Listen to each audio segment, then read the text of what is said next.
13 अप्रैल 1984 यानी बैसाखी का दिन, जिस दिन पाकिस्तानी सेना को मुंह तोड़ जवाब देने के लिए शुरू हुआ एक ऑपरेशन मेघदूत। ये एक ऐसा ऑपरेशन था जिसे भारत के जवान सिपाहियों ने हजारों किलोमीटर की ऊंचाइयों पर एग्जीक्यूट किया था। इस ऑपरेशन की सबसे बड़ी चुनौती पाकिस्तानी सेना नहीं बल्कि सियाचिन ग्लेशियर की बर्फ से ढकी मोटी चादर और वहां का -50 डिग्री टेम्परेचर था। यहाँ लड़ना तो दूर, सांस लेना भी बड़ी बात थी। ऑक्सीजन की कमी और बर्फीली हवाएं जान लेने पर उतारू थी, लेकिन सेना के जवानों की हिम्मत के आगे वो भी नहीं टिक सकी। तो आइए आज की वीडियो में जानते हैं कि कैसे इस ऑपरेशन की मदद से 5400 मीटर यानी 18000 फीट से ज्यादा की ऊंचाई वाली जगह को हमारे जवानों ने हासिल किया था।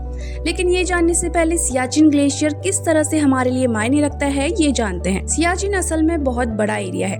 कई पहाड़ों का समूह इसे सियाचिन बनाता है और सभी पहाड़ बर्फ से ढके हुए हैं। ये जमीन रहने के लिए तो किसी काम की नहीं थी, लेकिन भारत का इस पर कब्जा करना बहुत जरूरी था। असल में भारत के नक्शे के लिहाज से देखें तो एक तरफ पाकिस्तान का पीओके वाला हिस्सा पड़ता है और वहीं दूसरी तरफ है अक्साई चीन और इसके बीच में है सियाचिन की चोटी। अगर सियाचिन नहीं होता तो दोनों पड़ोसी देश पाकिस्तान और चाइना के बीच सीधा कनेक्शन हो जाता।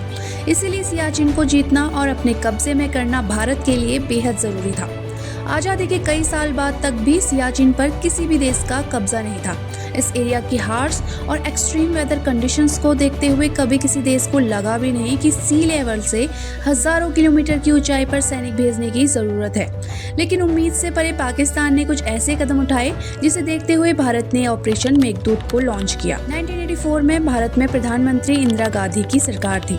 इसी साल भारत को पता चला कि पाकिस्तान सियाचिन पर कब्जा करने वाला है। पाकिस्तान की इस हरकत की जानकारी लगते ही तत्कालीन प्रधानमंत्री इंदिरा गांधी ने भारतीय सेना को सियाचिन पर कब्जा करने की इजाजत दे दी। मार्च 1984 में लेफ्टिनेंट कर्नल डीके खन्ना की अगुवाई में सियाचिन पर कब्जा करने के लिए सेना पैदल ही रवाना हो गई। पैदल इसलिए ताकि पाकिस्तान को भारतीय सेना की मूवमेंट का पता न चले। 10 अप्रैल 1984 को ऑपरेशन मेघदूत के लिए लेफ्टिनेंट जनरल प्रेमनाथ हेनो को इसकी जिम्मेदारी दी गई और ऑपरेशन मेघदूत को अंजाम देने के लिए तारीख चुनी गई 13 अप्रैल।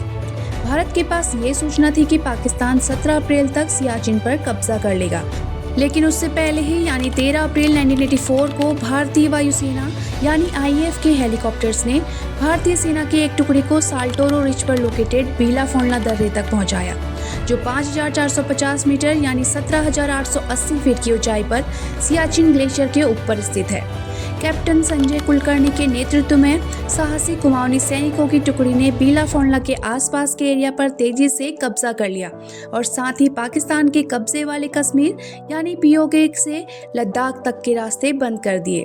इसके साथ ही लद्दाख स्काउट्स की एक टुकड़ी को नॉर्दर्न ग्लेशियर में 5590 मीटर की ऊंचाई पर सियाला तक हवाई मार्ग से पहुंचाया गया। जल्द ही करीब 300 भारतीय सैनिक साल्टोरो रिज की स्ट्रेटेजिकली इंपॉर्टेंट चोटियों और दर्रों पर तैनात हो गए।